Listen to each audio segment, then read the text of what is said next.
They didn't just leave Caitlin Clark off a roster. They sent a message. And the wild part is, everyone heard it differently. Some people heard, she hasn't earned it yet. Others heard, we don't want her to be the face. And a whole lot of fans heard something even louder. We're willing to lose attention just to prove we're in control.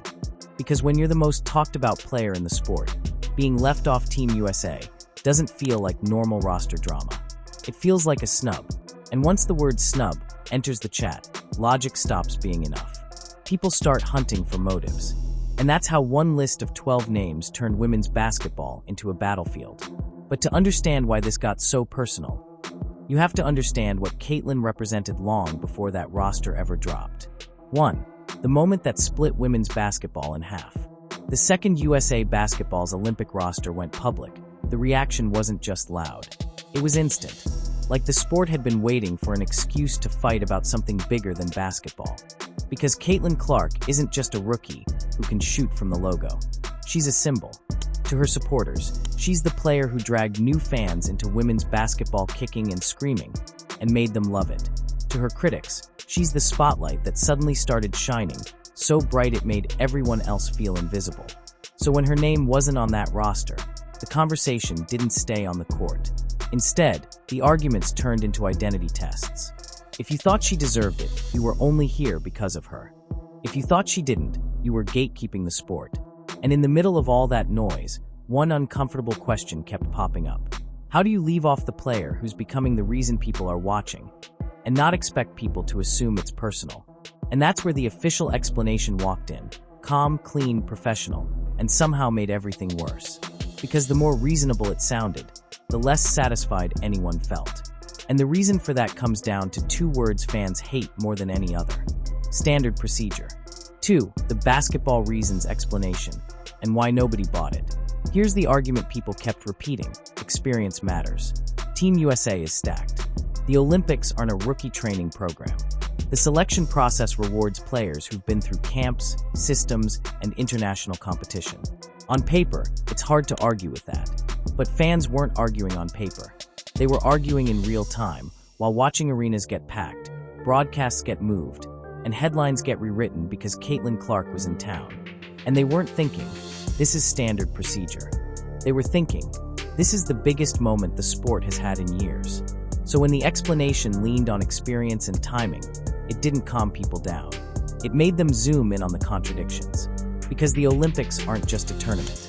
They're a showcase. And when you choose a showcase roster, you're choosing what you want the world to see. That's why this didn't feel like a simple basketball decision to millions of viewers. It felt like an emotional one, like the committee wanted to make sure nobody thought Caitlin was getting special treatment. Which is where the irony starts. Because if you're trying that hard to show there's no favoritism, you might accidentally reveal the opposite. That you're so focused on avoiding favoritism, you're willing to punish popularity. And that leads to the real tension nobody wanted to say out loud. This wasn't just about whether Caitlin was good enough. It was about whether women's basketball was ready to belong to someone new. 3. The uncomfortable truth. Team USA wasn't just picking a team, it was picking a message. Every sport has an unspoken rulebook. Not the official one, the cultural one. The rulebook that says who gets respect, who gets the benefit of the doubt, and who has to prove it 10 times before anyone admits they belong. And Caitlin showed up like a wrecking ball to that rulebook. She arrived with more cameras than some entire franchises had ever seen. She arrived with a fanbase that didn't ask permission. She arrived with attention that didn't feel earned to the people who had been grinding in the dark for years. So when Team USA made its choice, it wasn't just selecting lineups. It was deciding what it wanted to reward. If they put her on the roster, it would look like they were bowing to the hype. If they left her off, it would look like they were proving a point. And the truth is, a lot of people believed that point mattered more to the committee than the opportunity. Because the opportunity was massive. People compared it to that iconic moment when a generation of athletes turned the Olympics into a global advertisement for basketball. Not because the US needed help winning, but because the world was watching. And that's what made the choice feel so strange. Team USA women's basketball isn't usually the will they win story. It's the how much will they win by story. So leaving off the biggest magnet in the sport didn't feel like risk management. It felt like self-sabotage. But here's the twist. Caitlyn's supporters weren't just mad at Team USA. They were mad at the whole ecosystem, because it started to look like the sport was overwhelmed by its own breakout star. And nowhere did that show more clearly than the way her rookie season began. 4. The Fever Gauntlet. Welcome to the league, now survive. Caitlyn didn't enter the WNBA gently. She entered like someone tossed onto a moving treadmill and told, run, smile, break records, and don't complain. Indiana wasn't just rebuilding. They were trying to rebuild while carrying the loudest spotlight women's basketball had seen in a long time. And the schedule didn't give her time to breathe. Early on, it was a gauntlet, game after game against experienced, physical teams that weren't interested in welcoming anyone.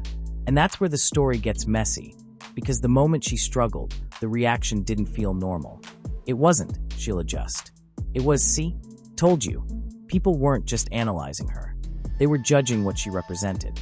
If she dominated, it meant the hype was real, and the sport was changing whether anyone liked it or not. If she struggled, it meant the gatekeepers could say, we tried to warn you. So every bad shooting night became a victory lap for the skeptics. Every turnover became proof she wasn't ready. Every loss became a sermon about grown woman basketball. And the pressure wasn't just on her game. It was on her identity. Was she a generational talent? Or a college star who got exposed? Was she the future? Or just a marketing phenomenon? Here's what made that stretch so brutal. It wasn't just the physical adjustment. It was the narrative trap. Because no matter what happened, someone was ready to use it as evidence. And while the critics were waiting for her to crack, she started doing the one thing that flips every argument in sports. She started stacking receipts. 5. The receipts, records, ratings, and the vote count that embarrassed everybody. The fastest way to end a debate isn't a tweet. It's a stat line. And Caitlyn didn't just respond with better. She responded with history. At one point, she recorded a triple-double as a rookie, something that had never been done before in the league's history. Not rare, not impressive, literally unprecedented for a rookie. And once that happened, the rude awakening narrative started sounding less like analysis and more like wishful thinking. But the on-court stuff was only half the story. Because her real superpower wasn't just the logo threes. It was the gravity. Her games became events. Arenas got louder. Broadcast numbers got louder. Conversations got louder. And then the all-star voting happened. And it turned into a scoreboard for popularity that nobody could ignore. Over 700,000 fans clicked her name. Not a close win. Not a narrow edge. A landslide so big it made the league look like it had been living in two different realities. The one where women's basketball had steady growth, and the one where Caitlyn Clark was pulling in a stampede. And that's exactly why the Team USA decision kept haunting them. Because the more evidence piled up, the harder it became to frame the snub as no big deal. If she was truly just another talented rookie, the reaction wouldn't have been nuclear. And if she was truly the sport's biggest draw, leaving her off the Olympics didn't just feel questionable. It felt like the kind of decision people later pretend they never supported. But as the receipts stacked, something else got exposed too. The tension wasn't just between fans and Team USA. It was inside women's basketball itself. Because the louder Caitlyn became, the more defensive parts of the culture got. And that's where the story starts turning into a rivalry, without ever naming a rival. 6. The silent rivalry nobody wants to name. There's a specific kind of tension that shows up when a sport finally gets attention. Everyone says they want growth. Everyone says they want eyeballs. Everyone says they want bigger checks. But when the growth comes wearing one jersey, the support gets complicated. Because now it doesn't just feel like women's basketball is winning. It can start to feel like one player is winning, and everyone else is being asked to share the moment. That's why the Caitlyn conversations turned tribal. You weren't just picking a player. You were picking a side. And once that happens, every comment gets interpreted like evidence in a trial. A veteran says something blunt, and fans hear jealousy. A coach posts something vague, and fans hear subtweets. A media personality defends her, and critics hear hype machine propaganda. And the more people argued, the more it stopped being about whether she could help Team USA win. Because deep down, everybody already knew the US women are built to win. The real fight was about something else. Who gets to be the face of the boom? Because being the face comes with power. Power over attention, endorsement money, storylines, and the direction the league moves next. And that's why even though the official line was experience and process, fans kept circling back to the same suspicion. This isn't about her not being good enough. This is about her being too important too fast. And then Paris happened. And Paris did the one thing that made this argument even more toxic. Team USA won gold without her. Barely. 7. The plot twist in Paris. They won without her by 1 point. If Team USA had struggled in Paris, the story would have been easy. People would have said, "Look what you did. You left home the biggest draw, and you paid for it." But that's not what happened. They won gold. And not in some comfortable blowout that let everyone relax. They won in a heart-stopping final against France, 67-66, the kind of finish that makes a whole country hold its breath. So now both sides had ammunition. The basketball reasons side could say, "See, we didn't need her. The roster worked. Gold is gold." And Caitlyn's supporters could say, "That's exactly the point. You didn't need her," which means leaving her off wasn't about necessity. It was about principle.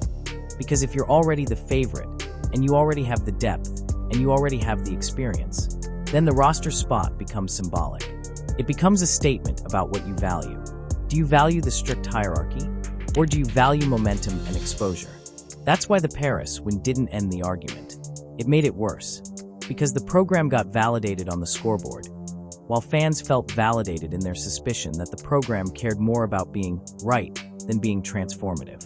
And when a sport is in a growth moment, that's a dangerous mindset. Because growth doesn't wait for perfect timing. It happens when the world is watching. So once the Olympics ended, the question became, what happens next?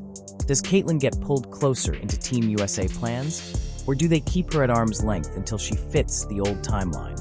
And then, quietly, the timeline started changing. 8. The real endgame. What changed after the snub? Here's what makes this whole saga feel like more than sports drama.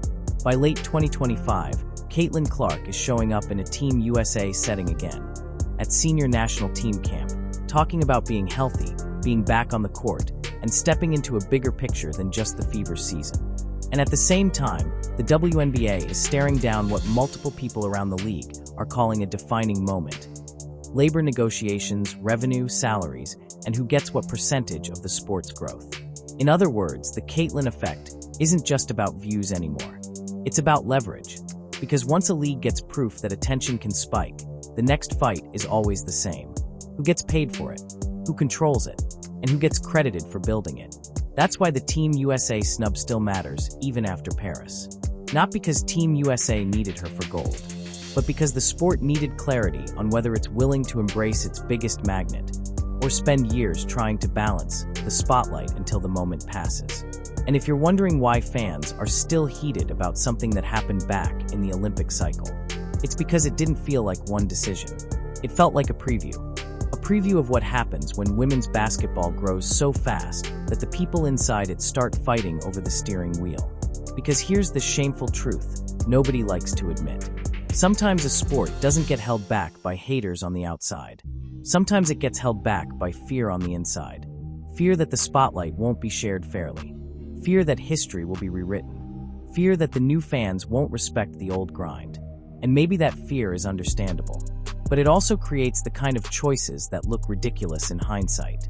Leaving off the most viral, most discussed player in the sport from the one tournament the whole world watches, while still insisting it's just basketball. That's the kind of decision that makes casual fans shrug and say, "So you didn't actually want new people here." And once casual fans feel that, they leave as fast as they came. So the real question isn't whether Caitlin Clark deserved one roster spot in 2024. The real question is whether women's basketball wants to grow like a global sport, or protect itself like a private club, because you can't do both forever.